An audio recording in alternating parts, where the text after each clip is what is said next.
Topics covered in vector algebra. Welcome to our introduction to vector algebra.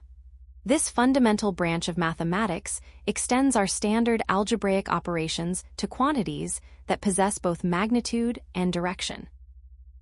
Unlike scalar quantities, which are fully described by a single numerical value, vectors provide a much more comprehensive framework for analyzing spatial relationships and directional movements.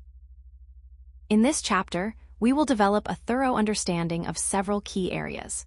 We will begin with the fundamental definitions and basic concepts of vectors, followed by the classification and characteristics of various types of vectors.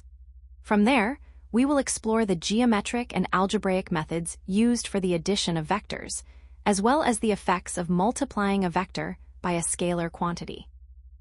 Finally, we will delve into the properties and applications of the product of two vectors, specifically focusing on the scalar product, also known as the dot product, and the vector product, known as the cross product. Once we have mastered these mathematical foundations, we will move on to see how these concepts serve as the essential language for the physical sciences and modern technology. Real-world applications of vector algebra.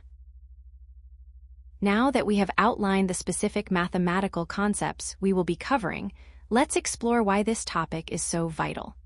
Vector algebra is much more than just a set of rules. It serves as the essential mathematical language for the physical sciences. In physics, for example, it is indispensable for calculating quantities like resultant forces, velocity, and acceleration. Moving into the field of engineering, vectors allow us to analyze stress and strain, which is critical for maintaining the structural integrity of bridges and buildings.